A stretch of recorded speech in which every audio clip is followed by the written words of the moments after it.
pure gospel to the whole world.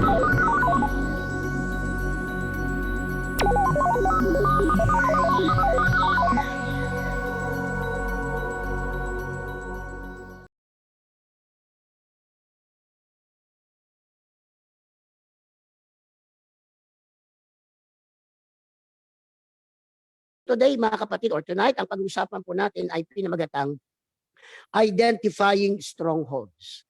Ang pagkilala ng mga kuta na meron sa buhay ng tao, kuta sa buhay ng mga paligid o sa mga lugar na ating kinalalagyan. What is it about the strongholds na kailangan nating i-identify upang tayong mga Kristiyano, upang tayong mga naglilingkod sa Panginoon, ay epektibo nating maipapangaral ang salita ng Diyos at may tatakda ang tinatawag na dakilang layunin ng ating pong Panginoong Diyos. Now, bago ako magtuturo, I would like to pray a spiritual warfare prayer. Father God, in the name of Jesus Christ of Nazareth, hayaan mo po, Panginoon, na aming hilingin upang ang salita mo, Diyos, ay hindi magkaroon ng mga balakid. Ay hilingin namin ang pagbakod mo sa iyong banal na dugo, sa iyong lingkod, kasama nila Pastor Kenneth, Pastor Ariel, at Pastor Darson, at lahat ng nakikinig sa oras na ito sa buong Pilipinas at sa ibayong dagat. Buksan mo ang aming kaisipan upang makita namin kung gaano kami kapalad at kung gaano kami minahal mo, dakila naming Panginoon. Kaya salamat o Diyos sa kalayaan para may turo ang paksang ito upang sa gayon magkaroon kami ng ganap na kalayaan at may bigay namin sa iyo ang ganap na paglilingkod. Ito pong aming dalangin, mahal naming Diyos na buhay, ang lahat po ay magsabing Amen.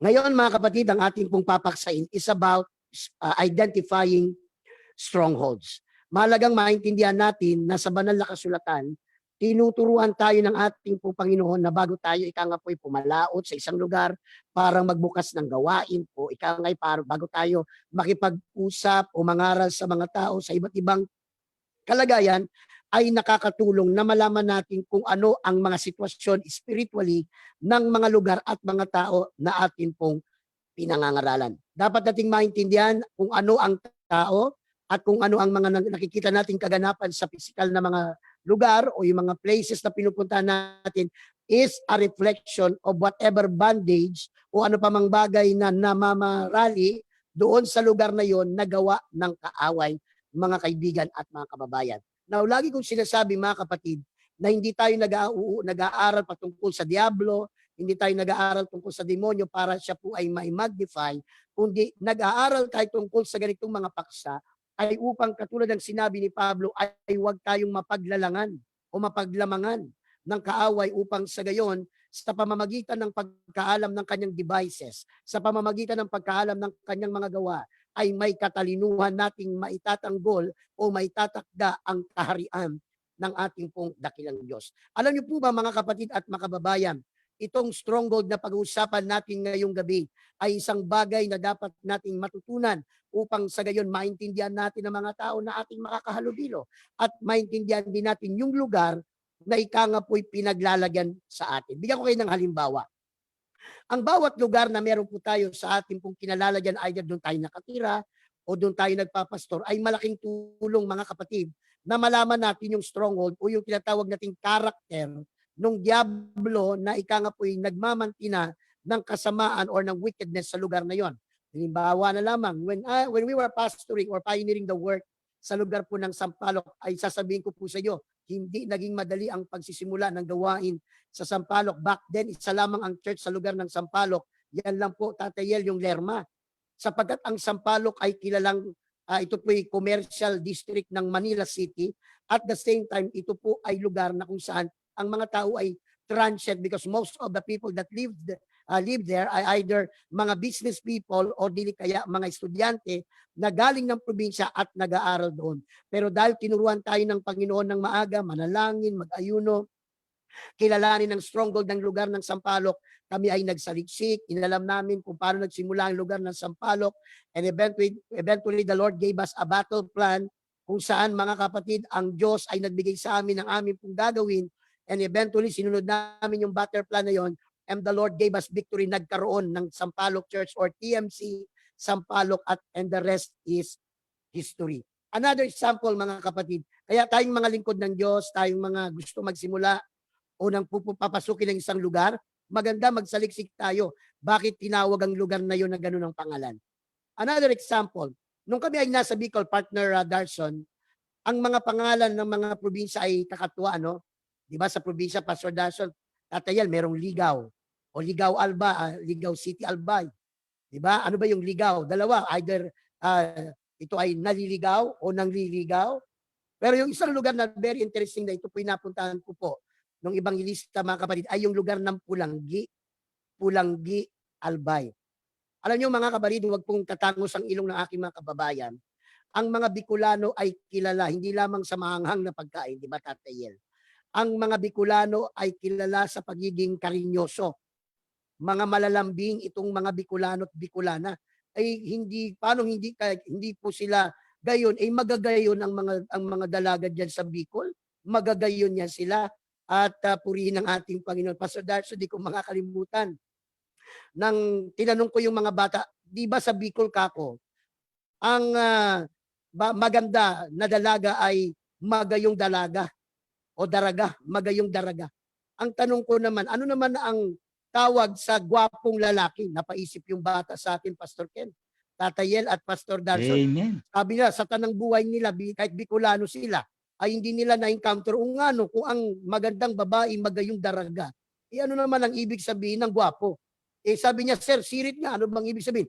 Ibig sabihin ng gwapo, kamukha ko. Tawanan sila. Pinapatawa ko lang din kayo, mga kapatid. Kasi demonyo yung pinag-uusapan natin, kaya medyo pinatawa ko lang kayo ng konti. Dahil mamaya hindi na kayo tatawa kapag in-expose na po natin ang talagang ginagawa ng diablong ito. So I was very particular when I researched about the place called Pulanggi. Nung na-assign po ako sa lugar po ng lugar ng na yan, mga kabarid, I have preached sa lugar po ng Pulanggi. Mga kabarid, ay nagkaroon ako ng halimbawa, sample lang naman ito. And sa pagtatanong, siyempre kung gusto nating malaman yung history ng lugar, magtanong tayo sa mga matatanda.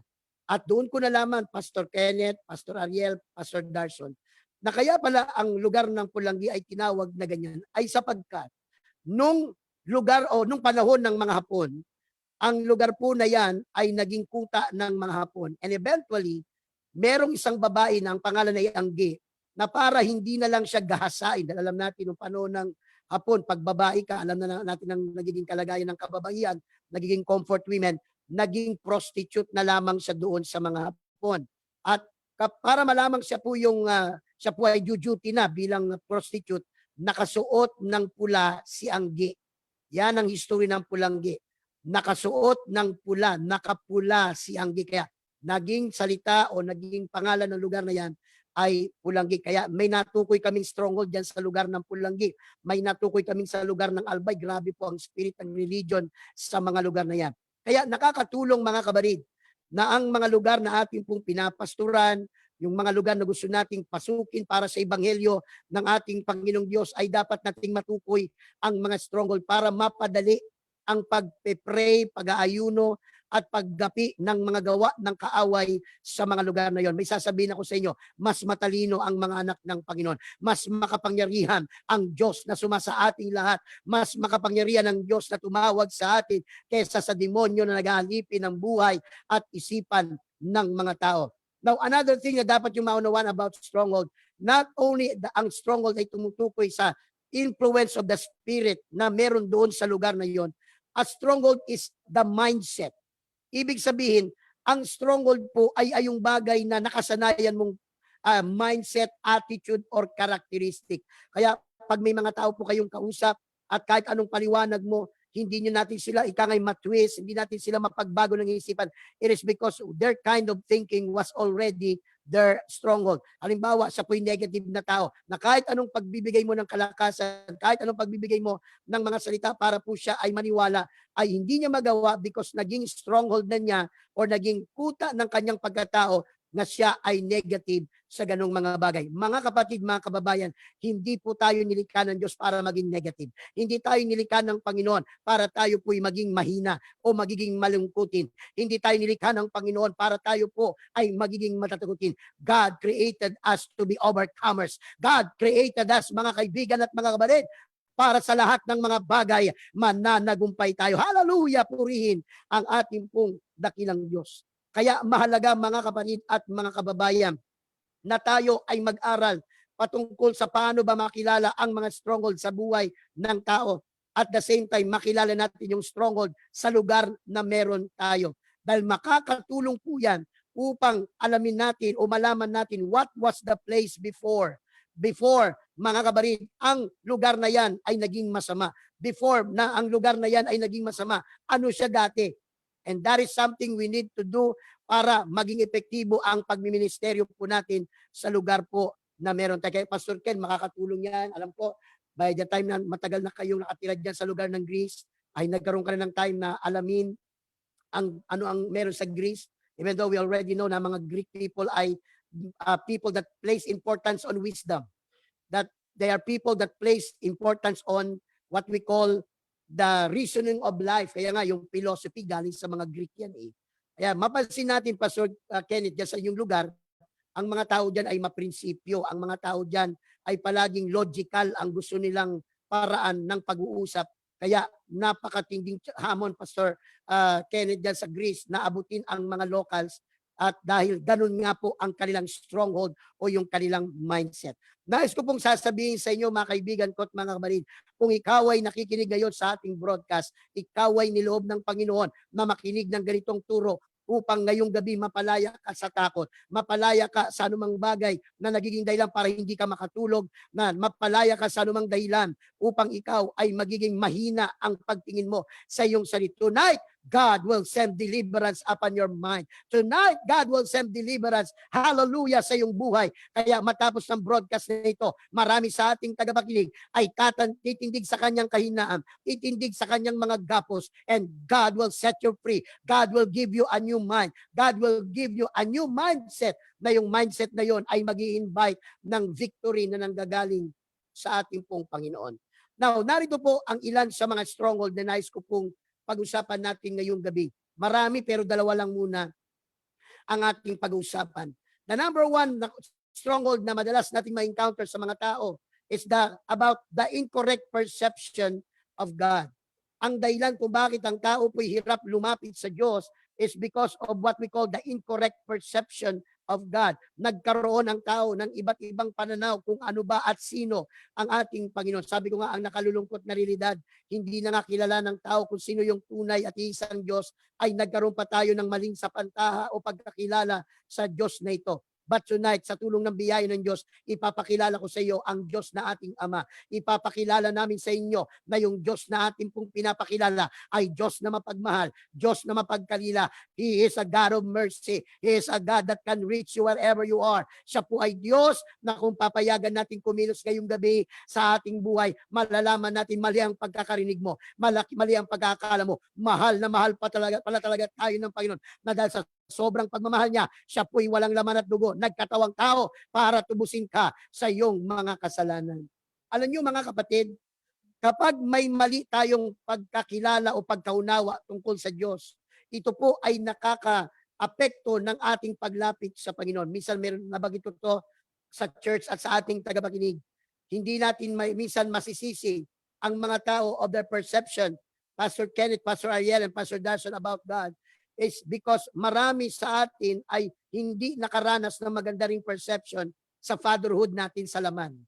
Marahil nakikinig ka ngayong gabi ng salita ng Diyos, hindi naging mabuting halimbawa ang tatay mo sa iyo.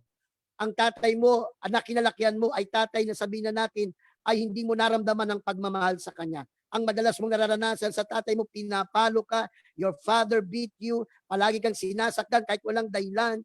Ikaw ay minamaltrato ng iyong ama, o dili kaya merong mga verbal abuse na ginawa ang tatay mo, at sana wag naman ikaw ay ginawa ng hindi maganda ng tatay mo nung ikaw ay bata at nagkakaisip. That's why ang perception ng mga tao na nakaranas ng ganyan ay parang ganun din ang Diyos, na parang ang Diyos ay mabagsik, na parang ang Diyos ay hindi umaunawa. But I tell you tonight, hindi ganyan ang ating Diyos. Ang Diyos natin ay mapagmahal. Ang Diyos natin ay umuunawa. Ang Diyos ay mataga. Kaya kung lalapit tayo sa Kanya, kung sakasakaling nag-failure tayo sa amang tagalupa, wag sa Diyos na makalangit. Ang Diyos na makalangit, mapagmahal. He is a God. Siya po'y Diyos na Ama, na kung paglalapit tayo sa Kanya, mamahalin tayo ng Diyos ng tunay at walang pagtatangi.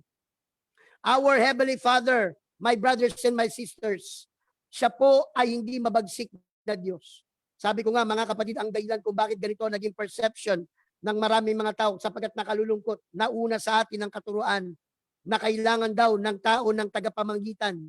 Hindi daw tayo diretsyong makakalapit sa Diyos dahil daw ang Diyos ay galit, ang Diyos daw ay mabagsik. That's not true. Hindi natin kailangan ng sinumang banal na tao o mga taong di umano'y malapit sa Panginoon para maranasan natin ang ganap at lubos na paglapit sa harapan ng ating Panginoon. Ang totoo, maraming pagkakataon sa salita ng Diyos na ang Diyos mismo ang gumawa ng hakbang para hanapin ang taong nagkasala. When Adam and Eve sinned, hindi po si Eva at Adan ang naghanap sa Diyos. Si Eva at Adan ay nagtago nung nalaman nila na sila'y hubad. Pero ang Diyos, kahit alam niya na si Eva at Adan ay nagkasala, hinanap pa rin ng Diyos si Eva at Adan at siya pa rin ang gumawa ng paraan para ma-restore ang relationship ng tao pabalik sa ating Panginoon. Kaya kung ikaw ay nakikinig ngayong gabi o ikaw ay naligtas na ngayong gabi, it is the very reason God found you. God searched for you. Hinanap ka ng ating pong Panginoon at ikaw ay nandito ngayon sa kanyang pamilya, nandito ka ngayon sa kanyang kawan, manatili ka na hanggang sa pagbabalik ng ating pong dakilang Diyos. Kung sa makaamang lupa, earthly father, nakaranas ka ng pagmamaltrato. Sa earthly father, nakaranas ka na ikaw ay sabihin na nating pagmalupitan. Hindi ganon ang Panginoon. Hindi ganon ang Panginoon. Hindi malupit ang Diyos. Siya po ay malambot ang puso. Sa katunayan, yung istorya ng prodigal son depicts of what God is. Doon pa lamang sa prodigal son, makikita natin kung ano ang puso ng Diyos. Sino bang tatay, mga kapatid, mga katatayan na narito? Na buhay ka pa, ihihingiin na po yung pamana. Yun ang ginawa ng bunso. Hiningi niya ang kanyang mana at binigay naman ng Panginoon o ng Ama rather, yung kanyang kahilingan. Bagamat masakit ito sa kanyang ama, na bata, ikangay maaga pa lang ay hiningi ng kanyang bunsong anak yung kanyang kalayaan sa lahat ng mga bagay. Pero alam nyo, sabi ko nga, when I study this story about the prodigal son, mga kabarid, makikita nyo, God or the Father knows His child. Kilala nung tatay, Pastor Darson, Pastor Kenneth, Tatay Yel, kung sino ang kanyang anak. Sabi ko nga, magtampo man ang anak sa kanyang magulang o sa kanyang tatay, alam ng tatay ang kanyang tinatawag na kahinaan. Alam ng tatay kung ano magpapalambot ng puso ng kanyang anak. Ganon din ang alam ng Panginoon sa ating lahat. Alam ng Panginoon na ikaw ay mahal niya. Alam ng Panginoon na ito yung bagay na magpapalambot sa iyong puso. Kaya marami sa atin ngayong gabi na nakikinig, akala mo hindi ka na makababalik. Akala mo hanggang dyan ka na lang. Akala mo hindi ka na makababalik sa piling ng mapagmahal na Diyos. Pero nasaan ka ngayong gabi? Nasa presensya ka ng ating Panginoon. At kung meron bang nakikinig ngayong gabi, ikaw ay lumayo sa Panginoon, nakikinig ka ngayon ng mensahe, sasabihin ko po sa iyo, matagal ka nang inaantay ng Panginoon, balik na, inaantay ka na ng Panginoon, bumalik ka na sa piling ng ating pong dakilang Diyos. And if you will study the story about the prodigal son, sabi ng Biblia, malayo pa lang yung anak, nakita na po ng tatay ng malayuan. Meaning, yung tatay araw-araw, kinasasabikan niya na ang anyang anak ay muling umuwi.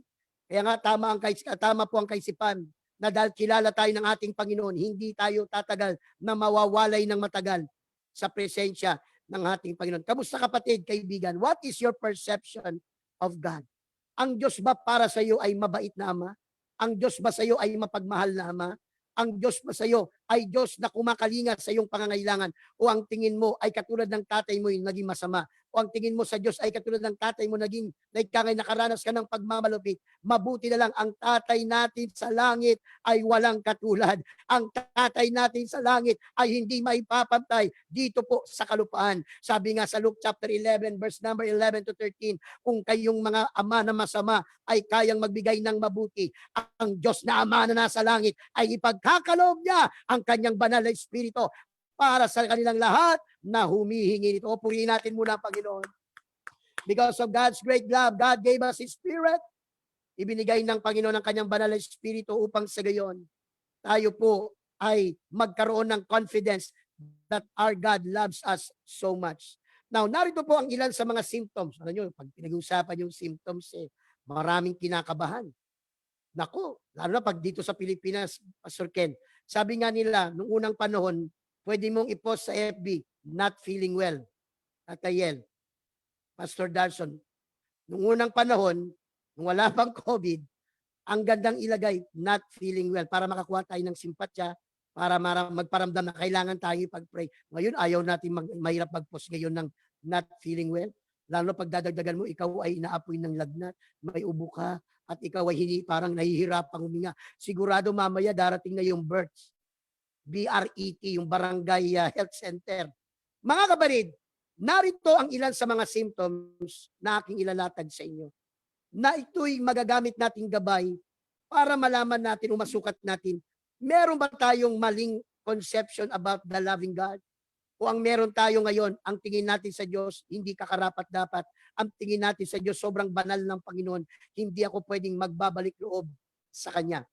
Mga kabarid, narito ang ilan sa mga palatandaan na ikaw ay marahil nagkakaroon ng hindi tamang pag-iisip patungkol sa pagiging ama ng ating pong dakilang Diyos. Number 1, lacking the desire for an intimate and close relationship with God.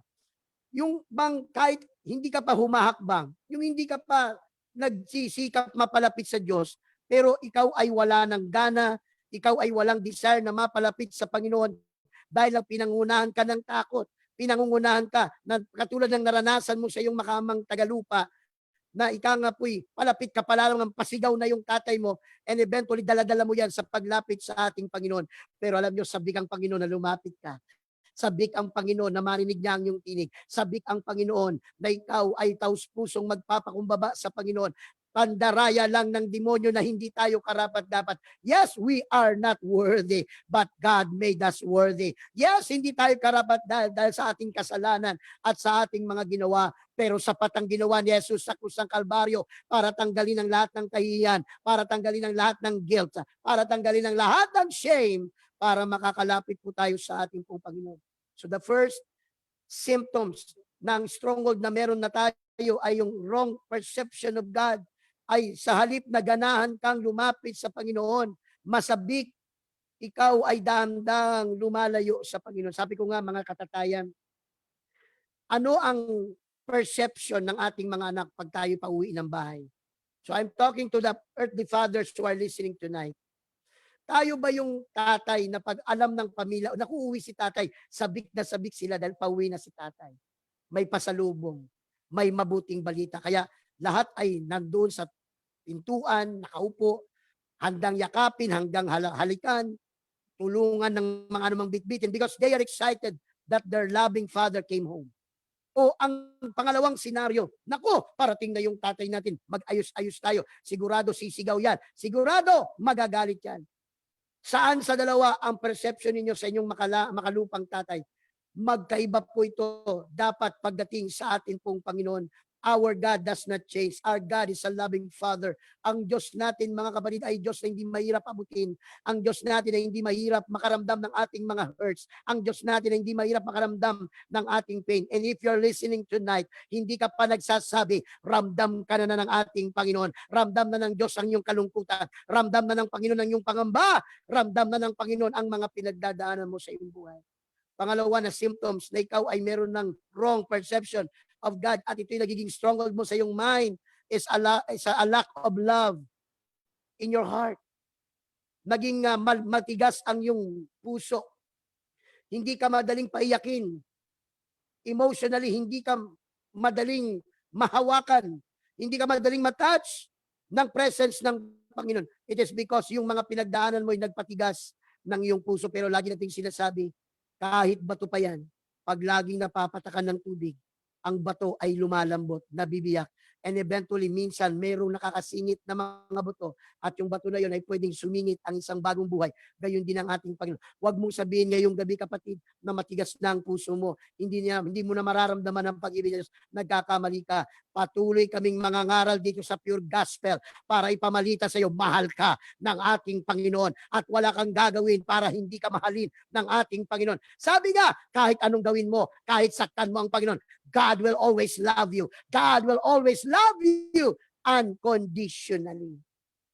Ang pangatlong sintomas nga po ay napapansin mong nagiging matigas ang iyong puso. Kaya madalas sa paglapit mo sa Diyos, hindi mo siya maramdaman. Hindi mo maramdaman ang presensya ng Panginoon sa mga pagsamba.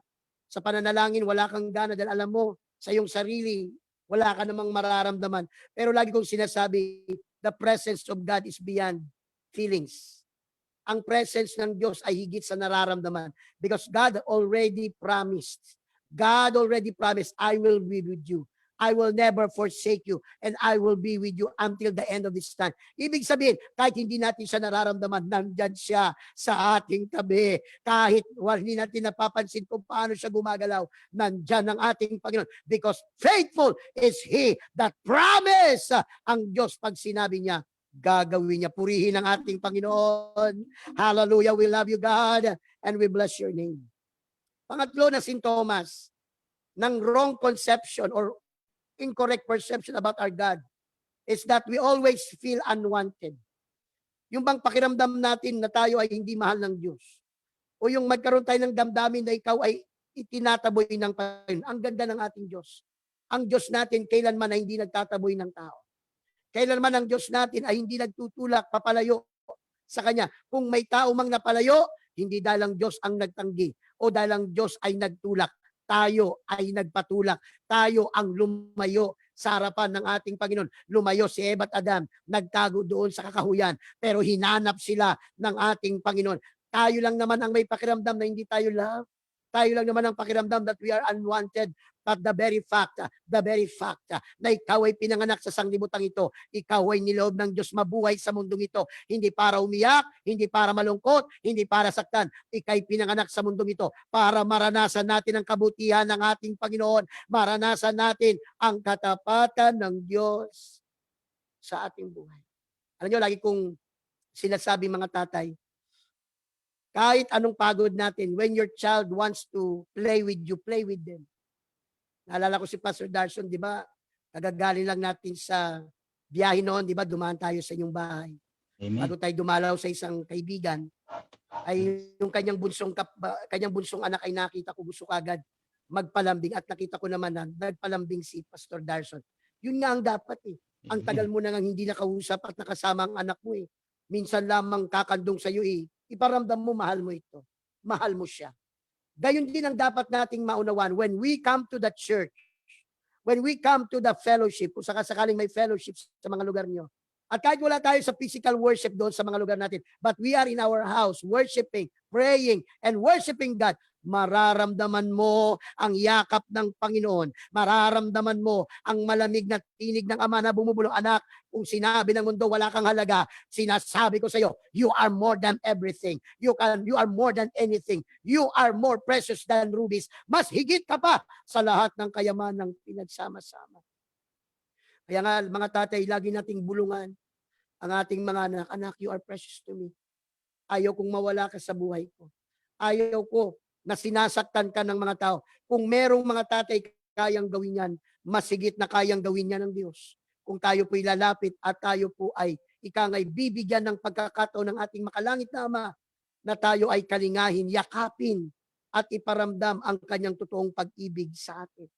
Another thing na dapat nating bantayan na nagkakaroon tayo ng incorrect conception of God ay yung nagkakaroon tayo ng uncontrolled fear.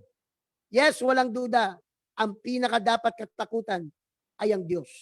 But fear in this context ay hindi ko tinutukoy yung nanginginig na takot na sa sobrang nginig lumalayo ka na lang kaysa yung respect at reverence sa Diyos ang dapat nating gagawin. Because another Greek word for fear, pag tinranslate po ito, hindi po yung nanginginig na takot, yung agitated fear, kundi yung pag-ibig na may paggalang. Na dahil ayaw mong masaktan ng iyong ama, dahil ayaw mo ang tatay mo ay malungkot, iniiwasan mong magkasala, iniiwasan mong gumawa ng kamalian para hindi mo mapalungkot ang iyong tatay. Ganon ang dapat pakiramdam ng mga anak ng Diyos pagdating sa ating Panginoon. Yes, we fear God, pero at the same time, we love God, we revere God. Ginagalang natin, iginagawad natin sa Diyos ang lahat ng nararapat na pagsamba at paglilingkod sa harapan ng ating pong dakilang Diyos. Now, the devil will always put doubtful thoughts in your mind. Lalo na kapag tayo pa naman ay nagkakasala, mga kapatid, mga kababayan, tayo pa naman ay ang galing-galing ng diablong balikan ng mga basurang tinapon na ng Panginoon. Sabi ko nga, ang Diyos, pag nagpatawad, tinatalikuran niya, nilalagay niya sa kanyang batok. Pag ang Diyos nagpatawad, sabi niya, kung gaano kalayo ang kanluran sa silangan, ay ganun nilayo ng Diyos ang ating kasalanan. Kaya pagdating sa Diyos, walang dahilan para tayo po magkaroon ng condemnation. Walang dahilan para magkaroon tayo ng guilty feelings. Because when God forgives you, He forgets. Pag pinatawad ka ng Panginoon, kinakalimutan niya ang lahat ng ating ginawa. Kaya pag tayo po humingi ng tawad sa Diyos, sa mata ng Diyos, ikaw ay justified. Sa harapan ng Diyos, ikaw ay tao na as though hindi ka talaga nakagawa ng anumang kasalanan. But the devil wants us to think, you are not worthy, o I am not worthy. Ang dami ng kasalanan ginawa ko, pastor, hindi ko alam mo lang. So what? So what kung marami kang nagawang kasalanan? Hindi ba kaya ng biyaya ng Diyos yan? Hindi ba kaya ng katakat ng pagmamahal ng Diyos na abutin kung saan ang pakiramdam mo hindi ka karapat-dapat? I tell you mga anak ng Diyos, kung kayo po ay may ganitong pakiramdam, the devil wants you to think na mahirap ka nang magbago. The devil wants you to think na hanggang dyan ka na lang. Pero ito ang aking gustong sabihin, mas paniwalaan mo ang iyong Diyos. Mas paniwalaan mo ang Espiritu ng Diyos na bumubulong, anak, mahal kita. Kahit ano pang ginawa mo, magpatuloy ka lang. Anak, kahit ano pang nagawa mong kamalian, I still love you. I still trust you. And I would like for you to remain in my love. Kapag ang tao ay meron na pong wrong perception of God, that person will always find it hard to trust God. Sabi ko nga, sa mga nakaranas, maging malupitang ama, huwag naman sana, nagkaroon ang ilan sa inyo ng ama na kayo po'y ginawa ng kahalayan. He did something to your body.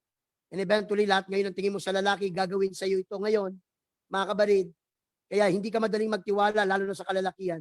Sa aking karanasan, Pastor Kenneth, Tatay Yel, Pastor Darson, yung mga young people na galit ba sa lahat ng lalaki, mga kabarid, madalas sa kanila ay nagkaroon sila ng wrong conception ng magiging. Sabi ko, huwag mo kaming lahatin. Siguro yung lalaking pinagkatiwalaan mo, ginawan ka ng ganyan. Pero may matitino pa rin lalaki. Hindi kami lahat ganyan, kako. And another thing, mga kaibigan ko at mga kabarid, walang ibang kayang magbigay ng totoong pagmamahal at totoong pagkalinga. Diyos lang. People will leave you when you change. People will leave you, iiwan ka ng mga taong ito pag wala ka ng pakinabang. People will leave you kapag ikaw ay wala ng, ikaw nga po'y maitutulong sa kanila. Not our God. Hindi ganyan ang Diyos natin. Mananatili siya sa iyo anuman ang mangyari sa iyong buhay. He will be with you when you are down. He will be with you when you are up. He will be with you when you have victory. And you will have victory He will be with you when you are in defeat. Yung Diyos natin, hindi kailanman nang iiwan, purihin ang ating pong dakilang Diyos. That's why kung nakikinig ka ngayong gabi at nakakaranas ka ng ganitong mindsets, huwag mong payagang maging stronghold yan. Allow this preaching of the Word of God sa pure gospel na muli mong imulat ang iyong mata. Ibahin mo ang Diyos. Ibahin mo ang ating Ama. Kung ikay sinaktan ng tatay na tagalupa, mayroon siyang sinabi na na-offend ka, mayroon kang hindi nararapat na naging galit sa iyong ama. Abay, bakit hindi ka lumapit sa ama ng mga ama? Now, mga kabarid, I have a testimony.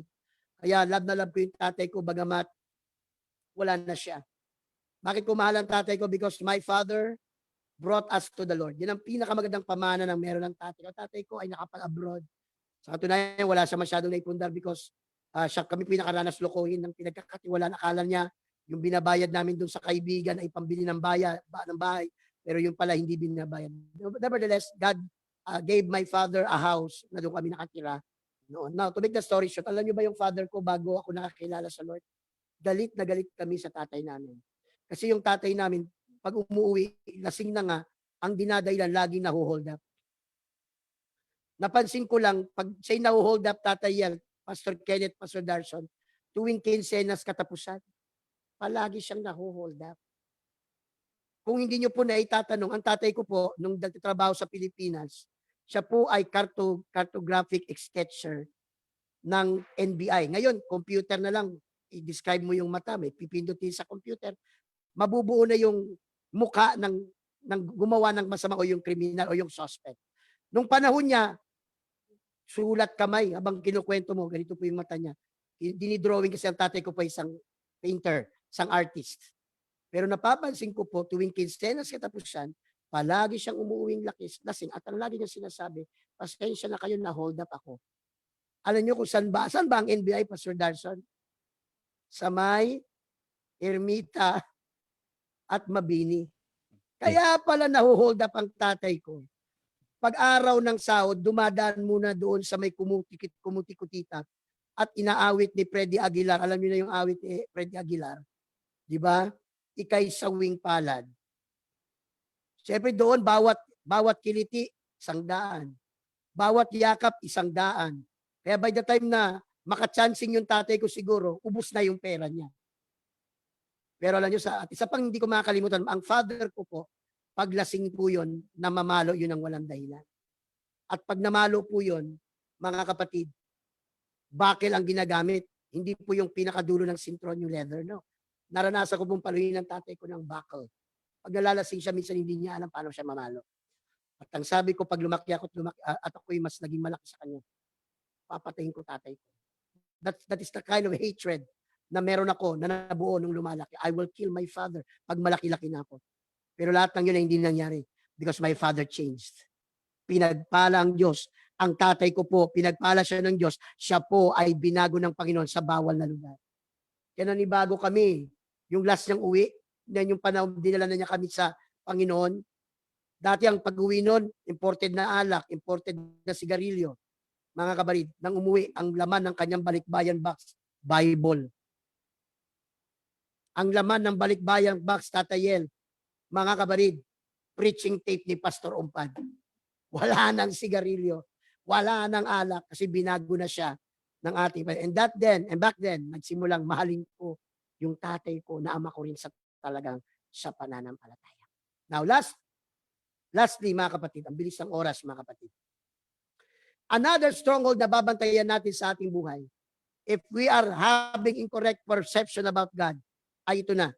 Are you having incorrect perception of yourself? Pag sinasabihan ka bang gwapo ka, masaya ka ba o nagdo-doubt ka? Minsan, hindi ko maintindihan natin mga kababayang Pilipino, mga kapatid. Pastor Ken, Tatayel, Pastor Darson. Pag sinabihan mong pangit, nangiinsulto ka naman. Pag sinabi mo namang ang gwapo mo, wala akong pang merienda sa'yo ha. Ano ba yan? Wala akong ipapautang sa'yo. Saan ba tayo lalagay? Sabihan tayo ng pangit, nagagalit tayo. Pag sabihan naman tayong gwapo, hindi naman din tayo paniwalaan. Bakit po ganito ang culture na meron ng mga Pilipino? It is because tayo ay sinanay ng mga nanakop sa atin na tayong mga Pilipino ay palaging maliit ang tingin natin sa ating mga sarili. Mga kabarid, nais ko pong sabihin sa inyo, pare-pareho ang pagmamahal ng Diyos sa kanyang mga anak. Kung mahal ng Diyos ang mga Amerikanong mapuputi, mahal din ng Diyos ang mga Pilipino na brown. Kung mahal ng Diyos ang mga Kano na mga matatangos ang ilong, mahal din ng Diyos na tayong ilong ay very special. I tell you, walang dahilan para tumingin kang maging mababa sa iyong sarili. Dahil nang ikaw ay minahal ng Diyos, tinanggap ka ng Panginoon kahit ano ka pa man, hindi hinanap ng Diyos ang bagay na wala ka. He accepted you as you are. Now, narito ang ilan sa mga symptoms na nais ko po i-share. Kung ikaw ay nagkakaroon ng incorrect perception of yourself, ito yung mga ilan sa dapat yung pansinin na meron po kayong maling pagkilala o pagtingin sa inyong sarili. Are you ready? Number 1, low self-esteem. Palagi mong tinitingnan ang sarili mo, wala kang magagawa, hindi ako karapat-dapat, sila na lang, nagiging mahiyain ka. Mga kabarid, nakakahiya po yan sa Panginoon. Walang nilikha ang Diyos na hindi matalino. Walang ginawa ang Diyos na hindi magaling. Walang ginawa ang Diyos na walang kakayanan. Lahat tayo ay pantay-pantay na ginawa at binigyan ng Diyos ng kakayanan. Ang naiba lang, hindi tayo nagkaroon ng atmosphere ng mga tao na dapat sana nagsimula sa pamilya na tinuruan nila tayong magtiwala sa Diyos at maging confident sa ating mga sarili. Alam niyo mga magulang, lagi kong sinasabi, dapat sa pamilya ay sa ating magsimula na marinig ng ating mga anak, anak, proud ako sa iyo. Anak, salamat na nagsikap ka. Thank you for doing your best. Dapat ganyan yung naririnig ng mga anak if they are doing good in school. Dapat ganyan ang maririnig ng mga anak kapag nagsikap naman sila sa kanilang pag-aaral. Pero madalas ito pong nangyayari dahil ang tatay may taas ang standard. Maraming comparison ng tatay sa ibang kapatid. nagkakaroon ngayon ng mababang pagtingin. Siguro hindi talaga ako matalino. Siguro talagang ganito na lang ako habang buhay. Kaya maraming oportunidad na nawawala sa ganyang sitwasyon because ang tingin niya sa kanyang sarili, siya po ay mababa ang sa pagtingin or yung low self-esteem. Kung may nakikinig ngayong araw, walang dahilan para tingnan mo ang sarili mo mababa. Hindi tayo magkakaiba. Pare-pareho lang tayong anak ng Diyos. Pare-pareho tayong minahal ng Panginoon. Parehong mahal ng Diyos ang edukado. Parehong mahal ng Diyos ang mangmang. Parehong mahal ng Diyos ang mayaman. At parehong mahal ng Diyos ang hindi mayaman. Self-esteem. Dapat ang tingin mo sa iyong sarili, I thank the Lord for making me as I am. Pastor Gumba is different from Pastor Darson. That's why hindi ako pwedeng mahinggit sa buhay ni Pastor Darson because mayroong uniqueness si Pastor Darson sa akin. Hindi din ako pwedeng mahinggit sa buhay ni Pastor Kenneth because mayroong sariling design ng Diyos sa kanyang buhay. Hindi din ako pwedeng mahinggit si Tatay sa buhay niya because may sariling design. Pero ang maganda, kahit ano pa tayong pagkakadesign ng Diyos, isa lang ang lahat ng ating pong ginagawa para sa kaluwalhatian ng Panginoon. Ang lahat ng ginagawa natin ito. At kung ano man tayo ngayon, hindi para tayo po'y magtalo-talo, hindi para tayo magpagalingan, ito'y para sa kaluwalhatian ng ating Panginoon. Alam niyo kung bakit maraming mga anak ng Diyos ang nalalayo sa magagandang oportunidad ay sapagkat ang mga taong yon ay mas naniniwala sa sinasabi ng mga tao kaysa sa sinasabi ng Diyos sa kanyang sarili. Pangalawa, a guilty conscience. Alam niyo mga kababayan, bago ko maubusan ng oras, tanggap naman natin kapag tayo po'y nakagawa ng kasalanan, tama lang malungkot tayo. Tama lamang maghinayang tayo sa mga sinabi nating salita na nakasakit, na hindi na natin mababawi.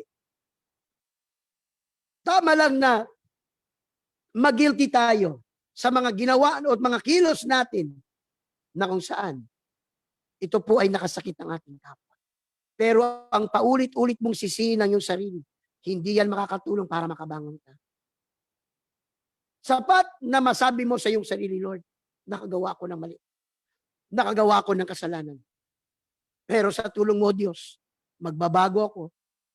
Iiwan ako ang mga ginawa kong mali.